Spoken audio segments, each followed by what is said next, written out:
Hi, and welcome to the Aspire Europe Competent Stakeholder Management course. This is Module 1, and in this one we're going to have a look at some analysis techniques. Before starting this course, you should have actually worked your way through the Fundamentals and the Principles courses, so we won't be covering that on these videos or actually within the Competent Stakeholder materials. We're assuming you've covered all that and have a good understanding. My name's Rod Sowden. I'll be with you for the next 10 minutes or so, just outlining some of the techniques we use. Okay, well, the first thing to remember is stakeholder management is at the core of all effective business change. In here, we can see the 8 steps that Kotler is famous for. And throughout the process of identifying the needs, clarifying them, explaining the vision, explaining benefits, all that stuff, we've got to be effectively communicating, because if we don't, we'll build up resistance and things will be really difficult. Now, when we talk about stakeholder management and engagement, we quite often, and up until now, you'll have thought about it in terms of some matrices and some process to actually identify what they're interested in. It's really hard work, this stuff, and you really have to commit to it. And the more difficult the program, the more you have to commit. Okay, so never underestimate the amount of resources you're going to need to do effective stakeholder engagement.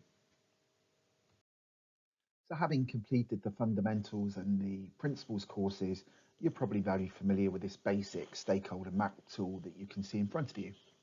Against one axis, we have the areas of interest, and against the other one, we have the stakeholders. And in theory, we should be able to see what people are interested in, so we know how to target our communications. Unfortunately, in the real world, we'll find that pretty much all stakeholders have some level of interest in all the topic areas. So if you use this approach, you'll probably find the whole thing's covered in ticks. So we need to think a little bit more sophisticatedly about how we use this tool to plan our engagements more effectively. So now we've worked out that most stakeholders are interested in most things, we need to have a little think about how we can add to that knowledge. And what we really need to know is, are those stakeholders supporting us or not? So we've come up with these 5 A's. So we've got on the left-hand side, the advocates. Those are people who are really keen and supportive of us. There's the allies. They're kind of with us, but maybe not so active. We've got the ambivalents who are sat on the fence. We've got the adversaries who, if we prod them too hard, will actually resist and become difficult. And we've got the aggressors who are out there opposing us from the start. And the big difference is how active they are. So if they're against us but passive, then that's not the end of the world. So when we know this, we can then plan our communications, because we're probably never going to turn an aggressor to an advocate overnight, but we might be able to turn an active aggressor into just an adversary. So they'll kind of take a back seat and they'll be negative if they're pushed, but maybe they won't be pushed. All right. Similarly, we need to make sure we keep our advocates on side. Now, if you're not careful about your messaging and you would send a message that said, you'll all be pleased to know it's going really well, actually the advocates and allies might be okay. The aggressors and adversaries, that might be like a red rag to a bull, and they might become even more aggressive. So we've got to be really careful. And if you think about the way people communicate in politics and through the news, you kind of see people, sometimes they're not that fussed about creating resistance, and other times they're maybe even trying to agitate it. But we need to think about, are those people on our side or not? Because that should target how we get our messages to them. So when we take that piece of information and lay it back into our stakeholder map, it starts to come to life. Yeah. So we can see who the people who are on side of green, those that are sat a little bit on the fence are amber, and maybe there's people who are actively against us, and they're the red ones. So we start to be able to see how we target our communications. Now, if we add into that the old governance RC model, accountable, responsible, consult and inform, we can overlay that again, because that's telling us about how much authority they've got. So if all the accountable people are green, then that's not too bad, is it? So that in this map, We can see that the board are on side, they're accountable, so they're not a problem. All right. Now the nurses seem to be quite opposing us on this. Now people are always sympathetic to nurses, so that could be bad news. So we might need to do some things to try to moderate their opposition. Maybe they turn them into a little bit of an ambivalent.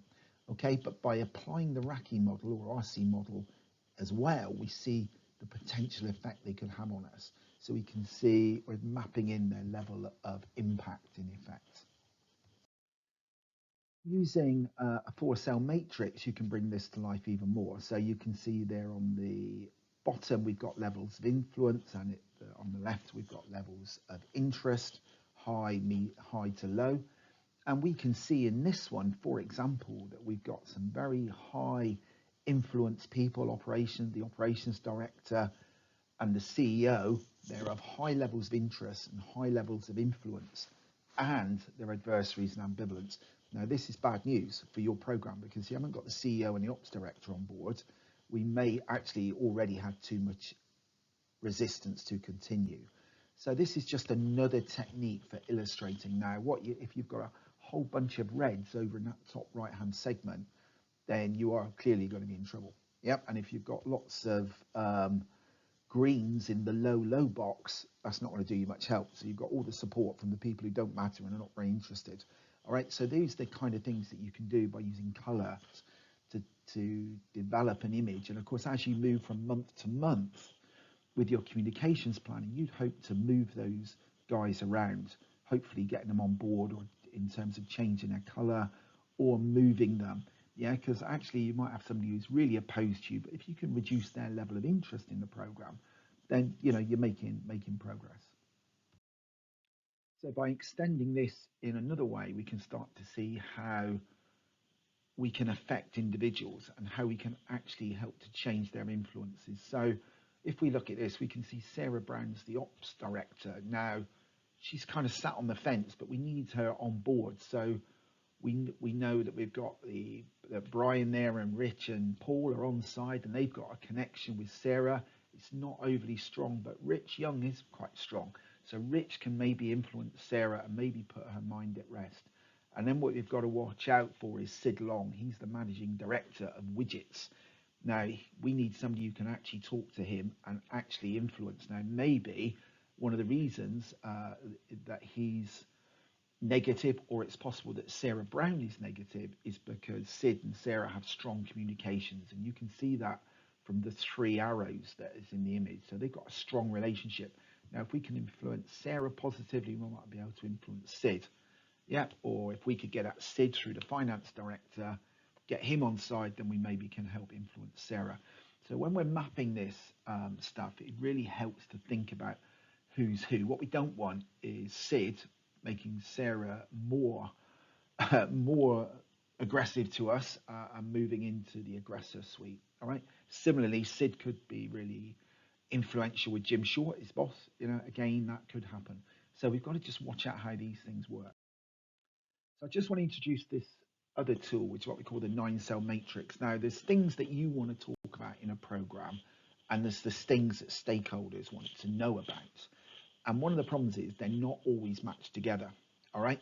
So we've got this matrix where we can kind of do some weighting of priorities. So if we were to apply this to a hospital scenario, we might have these 9 areas. What would you be interested in? You're improving the hospital, maybe like the Nightingale project in the case study, where we're kind of redesigning the way it works. So we've got to think about staff training, A&E services, waiting times, etc., etc. Now, that's probably what some stakeholders find important, but actually we as a program team may find costs more important. We find our objectives are the most important thing. All right, so there may be things that we want to talk about, but they may not be the things that they want to hear about. So what we can do is map that into a 9-cell matrix by doing a little bit of research. We've found, and you can see there, so the cost of the program is a high priority for us.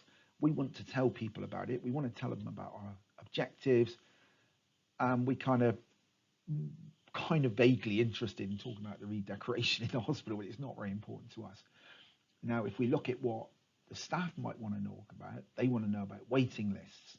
They want to know about better A&E services, and they want to know about staff job security. Now you can see there that from a program perspective, we don't know anything about job security, so we got nothing to say on it.